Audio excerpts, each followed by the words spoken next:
Hello students. काफ़ी लंबे time के बाद में आज वीडियो अपलोड कर रही हूँ। हम लोग डीबीएमएस देख रहे थे। डीबीएमएस में डीएमएल कमांड्स हमारी कंप्लीट हो गई थी और डीएमएल कमांड्स में भी हम लोग I think order by clause तक कंप्लीट कर चुके हैं। Let's see, order by clause तक हम लोग कंप्लीट यहाँ पर कर चुके हैं। हाँ, इसके बाद में टू डीएमएल कमांड्स और हैं, update command and delete command. Update command का यूज होता है रो को मॉडिफाई करने के लिए। मान के चलिए आपने टेबल के अंदर डेटा स्टोर कर दिया है और आपको किसी डेटा को चेंज करना है। फॉर एग्जांपल हमें मान के चलिए किसी की डेजिग्नेशन चेंज हुआ या किसी की डेट ऑफ बर्थ चेंज हुई, किसी का कॉन्टेक्ट नंबर चेंज हुआ, तो अगर कोई भी इंफॉर्मेशन हमें अपडेट करनी होती है तो हम अपडेट कमांड का यूज करते हैं। ध्यान रखिएगा, अपडेट एक डीएमएल कमांड है और ऑल्टर एक डीडीएल कमांड है। ऑल्टर से हम टेबल के ऊपर मॉडिफिकेशन करते हैं। ठीक है, इसका एग्जांपल है अपडेट। जैसे स्टूडेंट कोई टेबल होगी तो अपडेट और टेबल का नाम, set marks is equals to 90 where role is equals to 10। Update command के साथ में आपको वेयर क्लॉज का यूज करना जरूरी होगा, क्योंकि आपको वहां पर कंडीशन तो देनी होगी कि किसके पर्टिकुलर कॉलम में चेंज करना है। तो वो जो वैल्यू होगी वो कोई यूनिक वैल्यू आपको यहाँ पास करनी होगी। इस लाइन का मतलब ये है कि मार्क्स की वैल्यू 90 सेट कर दो, किसके? जिसका रोल नंबर 10। ठीक है, तो हम इस तरह से अपडेट करते हैं। मैं आपको इसे करके दिखाती हूँ। MySQL स्टार्ट करती हूँ।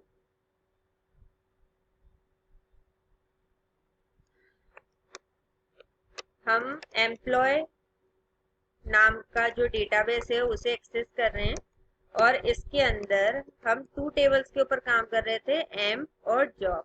जैसे मैं select star from EMP M, M table का डेटा देखती हूँ तो ये डेटा है।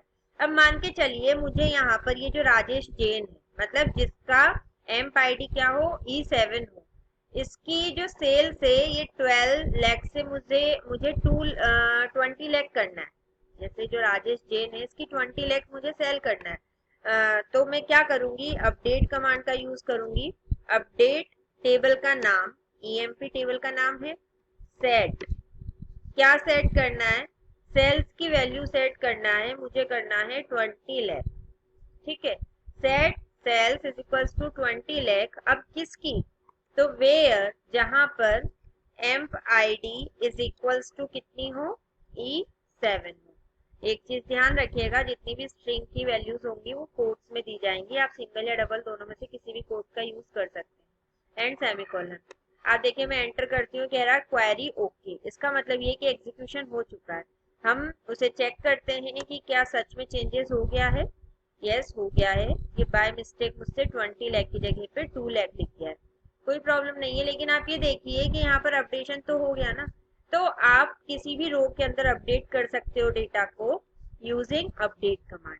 ठीक है, नेक्स्ट है delete command. It is used to remove rows from a table. आप किसी भी रो को डिलीट कर सकते हो टेबल में से। डिलीट फ्रॉम टेबल का नाम, वेयर और कोई कंडीशन।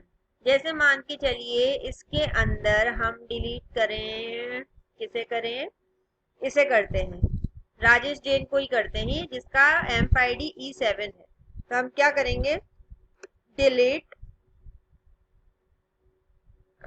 फ्रॉम टेबल का नाम EMP, या एक काम करते हैं, इसमें से नहीं करते हैं, आगे की क्वेरीज में काम आ जाएगा। Select star from job, job table में से डिलीट करते हैं कुछ। इसमें हम 106 वाली जो जॉब आईडी है उसे डिलीट करते हैं, बट नहीं, पहले वो उसमें से डिलीट करनी पड़ेगी। यस, हम उसी में से डिलीट करते हैं। डिलीट फ्रॉम EMP, एम्प में से डिलीट करो। अब किसे डिलीट करो, where emp ID is equals to, जिसकी एम्प आईडी क्या हो, E7। ठीक है, तो ये E7 वाले एम्प आईडी को, उस रो को डिलीट कर देगा। आप देख सकते हैं, सिलेक्ट स्टार फ्रॉम EMP, देखिए E7 वाला डेटा यहाँ से डिलीट हो चुका है। तो इस तरह से हम क्या कर सकते हैं, अपडेट कर सकते हैं एंड डिलीट कर सकते हैं किसी भी रो को टेबल के अंदर से। ठीक है, नेक्स्ट ये हुई आपकी यहाँ पर डीएमएल कमांड्स कंप्लीट। अब इन कमांड्स का यूज करके ही हम क्वेरीज करेंगे, जो कि जब हम पाइथन में कनेक्टिविटी सीखेंगे डेटाबेस से, तो वहां पर हम एज पर रिक्वायरमेंट इन क्वेरीज को एक्सेस करेंगे। ठीक है। नेक्स्ट आते हैं ग्रुप फंक्शंस। इन्हें एग्रीगेट फंक्शंस भी कहा जाता है। ग्रुप फंक्शंस का यूज होता है कैलकुलेशन के लिए। जनरली 5 ग्रुप फंक्शन से एवरेज, एवरेज कैलकुलेट करेगा। काउंट मतलब रोज काउंट करता है कि उसकी टोटल कितनी रोज हैं। मैक्स, मैक्सिमम वैल्यू देखेगा। मिनिमम वैल्यू देखेगा और सम उस पर्टिकुलर कॉलम का सम कर देगा। अब इनको एक्सेस कैसे किया जाता है वो चीज आप देखिए यहाँ पर। यहाँ आते हैं, जैसे मान के चलिए सबसे पहला इसमें था एवरेज। मुझे यहाँ पर सेल्स वाला जो कॉलम है इसका एवरेज प्रिंट करवाना है कि टोटल सेल जो है उस कंपनी में कितनी हुई है, एवरेज मुझे देखना है। तो मैं यहाँ पर लिखूंगी सिलेक्ट एवीजी। जहां पर हम कॉलम का नेम लिखते हैं वहां फंक्शन का नेम, एंड इसकी पेरेंथेसिस में हम कॉलम का नेम लिखते हैं। हमें किस कॉलम का एवरेज देखना है? सेल्स कॉलम का। ये गलती से मुझे एंटर प्रेस हो गया है, बट कोई प्रॉब्लम नहीं है, जब तक हम सेमीकोलन नहीं लगाएंगे तब तक वो एग्जीक्यूट नहीं होने देगा। तो सिलेक्ट एवीजी सेल्स फ्रॉम, किसमें? टेबल का नाम एम। तो वो सेल्स वाले कॉलम का एवरेज निकाल कर आपके सामने प्रिंट कर देगा। आप देखिए सेल्स वाले कॉलम का एवरेज प्रिंट कर दिया। आप इसका टोटल करके डिवाइड करेंगे तो यही आएगा। हम ये जैसे यहाँ पर हेडिंग जो लिखी आ रही है, हम इस पे एलियास नेम भी दे सकते हैं, हम नाम भी चेंज कर सकते हैं। कैसे? सिलेक्ट एवीजी और सेल एज। यहाँ एज में हम दे सकते हैं कोई भी नेम। जो नेम हम यहाँ देंगे वही नेम यहाँ कॉलम के ऊपर प्रिंट होकर आएगा। एवरेज फ्रॉम टेबल का नाम। तो आप देखिए यहाँ पर एवरेज दिखा रहा है और उसका एवरेज आ रहा है। ठीक है। एवीजी से एवरेज निकलता है। नेक्स्ट फंक्शन है आपका count function. Count function count कर लेता है कि उस पर्टिकुलर डेटा में कितनी रोज हैं। तो एक और चीज आप ध्यान रखिएगा, अगर हम यहाँ पर सिलेक्ट में करते हैं काउंट और यहाँ मैंने दे दिया स्टार। स्टार का मतलब ये है कि पूरी टेबल में जितनी रोज है उन्हें काउंट कर दो। तो ये पूरी टेबल में जितनी रो होंगी उन्हें काउंट कर देगा। अभी पूरी टेबल के अंदर टोटल रो कितनी है? 7 है। लेकिन आप देखिए अगर मैं यहाँ पर काउंट में किसी पर्टिकुलर कॉलम का नेम देती हूँ, जैसे मैंने यहाँ दिया एम्प आईडी, तो एम्प आईडी वाले कॉलम में भी टोटल रो तो 7 ही है, इसलिए यहाँ इसने 7 प्रिंट किया। लेकिन अगर मैं यहाँ पर नेम देती हूँ सेल्स, तब आप देखना जो नल वाली वैल्यू होती है ना वो वाली रो काउंट नहीं करता। अब आप देखिए कितनी रो प्रिंट कर रहा है वो? 5, क्योंकि वहां पर सेल्स वाला जो कॉलम था, सेल्स वाले कॉलम में 2 नल वैल्यूज हैं। ठीक है। तो नल वाली वैल्यू के लिए कोई रो काउंट नहीं होती है। तो पर्टिकुलर कॉलम को भी आप काउंट कर सकते हो कि उस कॉलम में कितनी रोज हैं, और अगर आप स्टार दे दोगे काउंट के साथ में तो पूरी टेबल की रोज काउंट करके आपके सामने प्रिंट कर देगा। ठीक है। काउंट के बाद में max, obviously maximum value print करेगा। जैसे हमें देखना है मैक्सिमम सेल किसकी है, कितनी है, तो मैक्स सेल्स फ्रॉम टेबल का नाम, ये मैक्सिमम है। ऐसे ही हम मिनिमम सेल देख सकते हैं। सबसे कम सेल किसकी है? मिन सेल्स फ्रॉम ईएमपी, टेबल का मिनिमम ये है, मैक्सिमम ये है। ठीक है।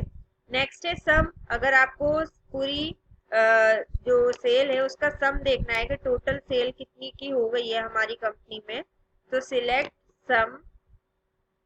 किसका सम करना है? सेल्स वाले कॉलम का फ्रॉम टेबल का नाम। तो आप देखिए टोटल जो उस कंपनी की अभी सेल हो गई है वो हो गई है 65 लाख। ठीक है।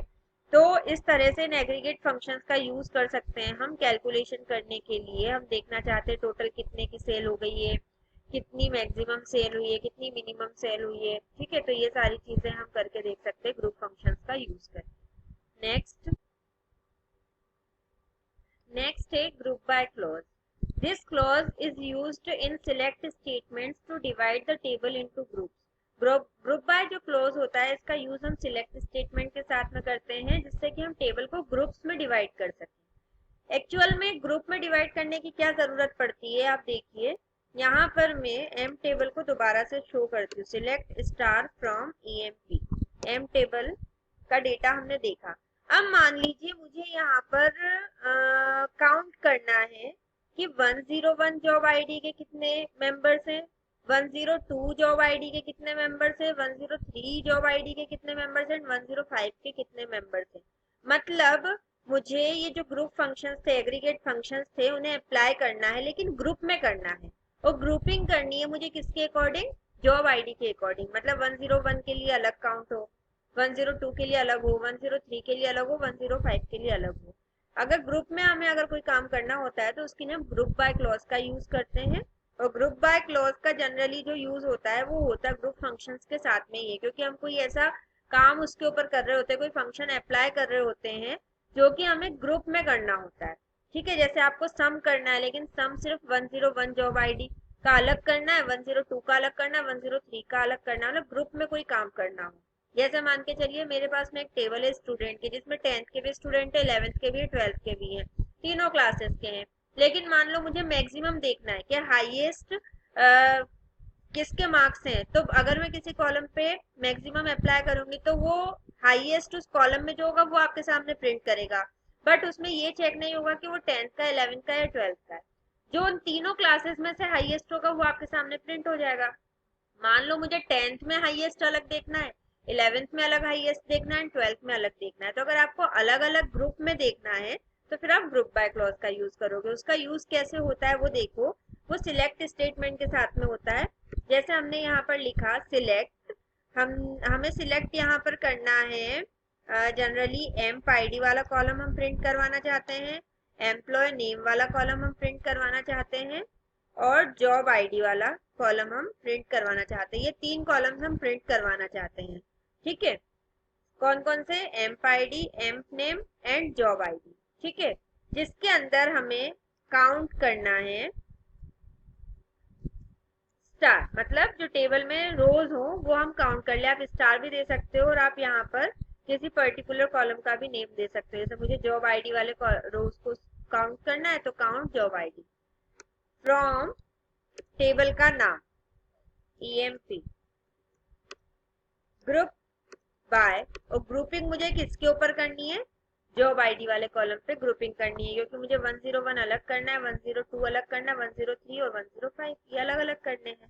ठीक है, तो अब ये क्या करेगा, इसमें एक एडिटिंग करो, एम्प आईडी और एम्प नेम हटा दो, क्योंकि अभी हम काउंट कर रहे हैं। अगर हम मैक्सिमम या मिनिमम वैल्यू प्रिंट करेंगे तो हमें उसकी जरूरत नहीं है। अब हमने किया एंटर।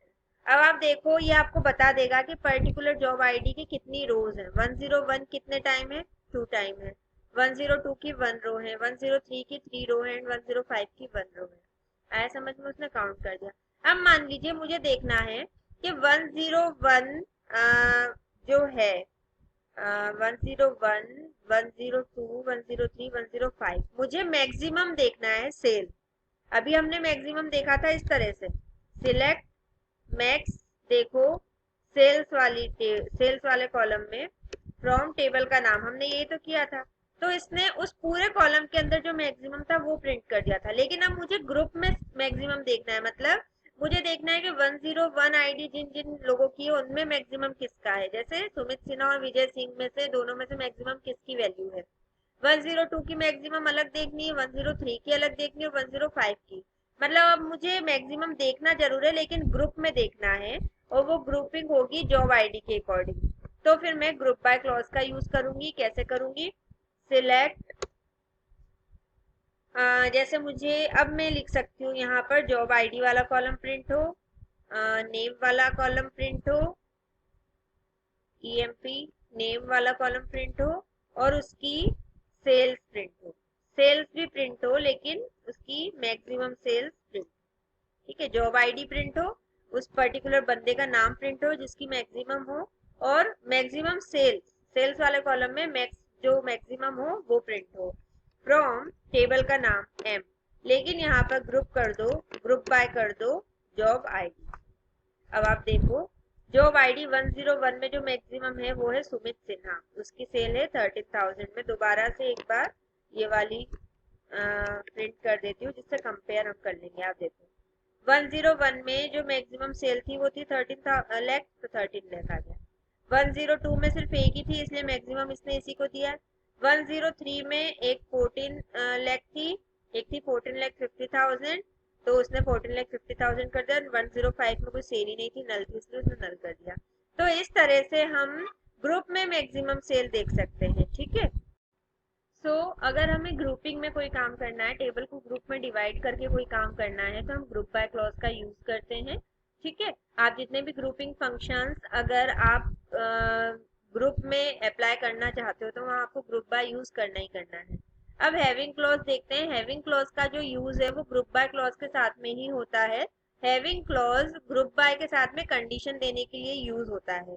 क्योंकि वेयर का यूज करते हैं हम कंडीशन देने के लिए, लेकिन वेयर का जो यूज होता है वो सिंगल रो पे होता है, इंडिविजुअल रो पे ही अप्लाई होता है।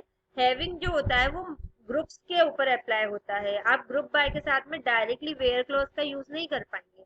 देखिए मैं आपको शो करती हूँ एग्जांपल से। जैसे हमने यहाँ पर select star from EMP, M table को हमने यहाँ सिलेक्ट किया। ठीक है। मुझे मान के चलिए कि मैक्सिमम सेल देखना है, लेकिन सिर्फ उसी कैंडिडेट की देखना है, उसी एम्प्लॉयर की देखना है जिसका जॉब आईडी क्या हो, 101 हो। तो मैं यहाँ लिखूंगी मुझे जॉब आईडी देखना है और एम्प्लॉयर का नेम देखना है कि सेल किसकी ज्यादा है। मैक्सिमम सेल्स देखना है किस टेबल में से, एम्प्लॉय टेबल में से, और वहां पर ग्रुप बाय कर देना है जॉब आईडी से, मतलब ग्रुपिंग कर देनी है जॉब आईडी से। तो मैक्सिमम हर जॉब आईडी में अलग अलग निकालेगा, 101 में अलग निकालेगा, 102 में, 103 में, 105 में अलग अलग निकालेगा। लेकिन मुझे शो सिर्फ उसी की करनी है जिसकी जॉब आईडी क्या हो, 101 हो। अब आप कंडीशन देने के लिए वेयर का यूज करते हो, तो आप लिखते हो where job ID is equal to 101, लेकिन मैं इसे रन करूंगी तो यहाँ पर ये एरर देगा। आप देखिए एरर दे रहा है। ग्रुप बाय क्लॉज के साथ में हम वेयर क्लॉज को यूज नहीं कर सकते हैं। हमें वेयर की जगह पे क्या लिखना पड़ेगा, हैविंग। हैविंग क्लॉज हमें यहाँ लिखना पड़ेगा, तब ये उस कंडीशन को अप्लाई करेगा। अब आप देखिए आपके सामने जो डेटा प्रिंट हुआ है, जॉब आईडी हुई है, एम्प्लॉय नेम हुआ और मैक्सिमम सैलरी प्रिंट हुई है। ग्रुपिंग जरूर हुई इंटरनली जॉब आईडी से, लेकिन शो आपके सामने सिर्फ उसी का किया जिसकी जॉब आईडी क्या थी, 101 थी।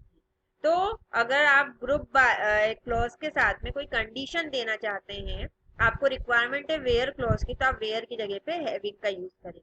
ठीक है। हैविंग का यूज सिर्फ और सिर्फ ग्रुप बाय क्लॉज के साथ में ही होता है, अदरवाइज आप इसे यूज नहीं करेंगे। ठीक है। तो ये कुछ क्लॉज थे, group by clause, having clause, जो कि ग्रुप फंक्शंस के साथ में अप्लाई किए जाते हैं। यहाँ पर DDL and DML commands complete होती हैं, जिनको आप एक आराम से छोटी सी एप्लीकेशन अगर आप बनाते हैं तो वहां पर एज पर रिक्वायरमेंट यूज कर सकते हैं। ठीक है। जो आपकी TCL कमांड होती है, ट्रांजेक्शन कंट्रोल लैंग्वेज, वो सिलेबस का पार्ट नहीं है। वो जब आप आगे हायर स्टडीज करेंगे तो वहां पर पर्टिकुलर सिर्फ डेटाबेस पढ़ेंगे तो आप वहां पर उन कमांड्स को इम्प्लीमेंट करेंगे। ठीक है। अभी हमारे सिलेबस में सिर्फ DML कमांड्स तक ही था। इसके बाद में एक लास्ट टॉपिक और है, क्योंकि अभी हम इसके बाद में हम इंटरफेस जो MySQL इंटरफेस है उसकी कनेक्टिविटी करेंगे पाइथन से, जो कि एक नेक्स्ट टॉपिक स्टार्ट होगा। बट इसका एक लास्ट टॉपिक है DBMS का, क्वेरी सेशन का, वो है जॉइन। जॉइंस का मतलब क्या होता है, जॉइंस की हेल्प से हम मल्टीपल टेबल्स को कंबाइन करके प्रिंट कर सकते हैं, जॉइन करके प्रिंट कर सकते हैं। A join is used to combine rows from 2 or more tables based on a related column between them। आप देखिए आप लोग फॉरेन की का कंसेप्ट यूज करते हैं, हम फॉरेन की का कंसेप्ट क्यों यूज करते हैं, जिससे कि हम दो टेबल को ज्वाइन करके प्रिंट कर सकें, उन दोनों टेबल के बीच में रिलेशन बना देते हैं। जो फॉरेन की वाला कॉलम होता है वो किसी दूसरे टेबल में प्राइमरी की वाला कॉलम होता है, जिससे उन दोनों के बीच में रिलेशन बन रहा होता है। मान के चलिए आपको एट द टाइम, जैसे इस एग्जाम्पल में देखिए आपके पास दो टेबल है, आपके पास में है एक तो एम्प्लॉय टेबल, तो सिलेक्ट स्टार फ्रॉम एम, ये वाली टेबल है, और एक आपके पास में टेबल है select star from job, job वाली टेबल है ये।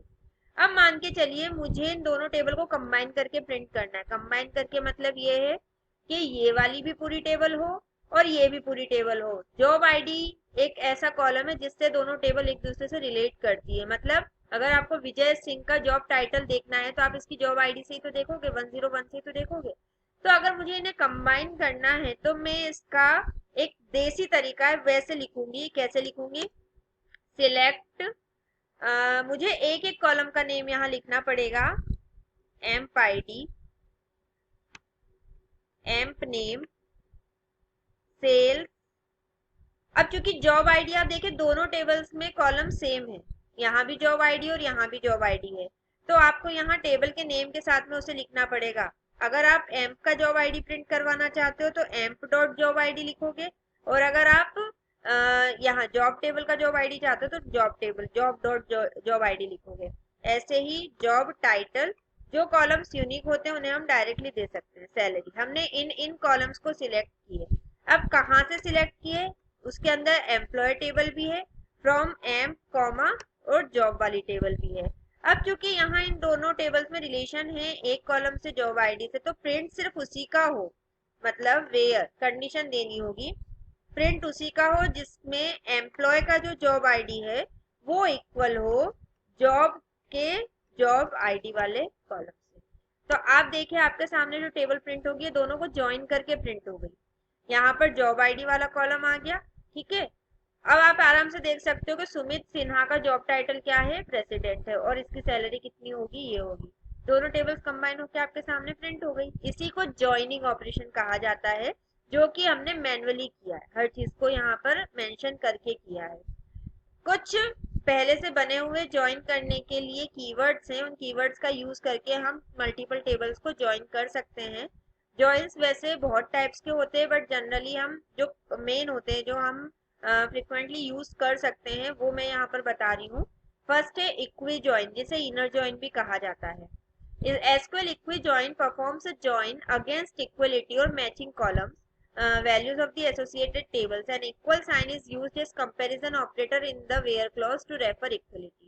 जो इक्वी ज्वाइन होता है, इक्वी ज्वाइन का यूज होता है दो टेबल को ज्वाइन करने के लिए, और दोनों टेबल ज्वाइन होती है एक कॉलम के बेसिस पे जो कि दोनों टेबल के अंदर होता है, उसी कॉलम के बेसिस पे दोनों में ज्वाइनिंग होती है।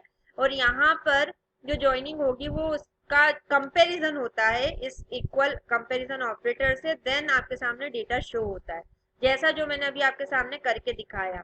पहला तरीका तो ये था, सिलेक्ट कॉलम की लिस्ट आप दे दोगे जैसे मैंने दी थी, from table 1 table 2 where table 1 dot column name is equal to table 2 dot column name. आपको ये लाइन तो ज्वाइनिंग में देना ही देना है, क्योंकि वो दोनों आपको मेंशन करना होगा कि इस टेबल का ये कॉलम उस टेबल के इस कॉलम से इक्वल है, ठीक है।